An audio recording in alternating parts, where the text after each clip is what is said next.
Today we shall reflect on the life of Saint Gabriel of Our Lady of Sorrows. Francis Possenti, a native of Assisi, received baptism at the same font at which his great namesake had been christened over 600 years before. His father, Sante, one time governor of Assisi and then a censor of Spoleto, was a deeply religious man. Before attending Mass each morning, he would spend an hour in prayer and reading, and then conclude the day with a visit to the Eucharistic Lord each evening. When only 4, Francis, the 11th of 13 children, lost his mother Agnese, a Christian and a woman of sterling qualities. As he grew to boyhood, his typically childish pranks and mischievous love of fun caused his busy father much anxiety. However, the conscientious father was never too busy to instruct his children in the catechism of the Church and to familiarize them with the meaning of the lives of Christ and his saints. Subsequently, under the tutelage of a young cleric, Francis advanced in his studies, and the lad's impetuosity gradually gave place to a resoluteness of character.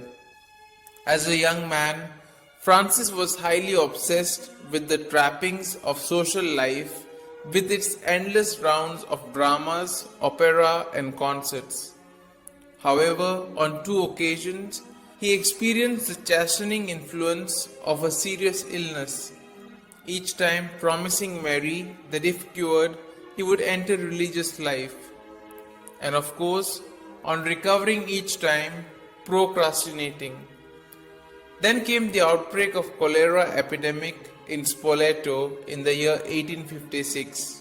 In consternation, the people turned to the Madonna and solemnly promised that should she stop the dreadful epidemic, a great procession would be held with the ancient image which had been presented to the city by Emperor Barbarossa in the year 1115.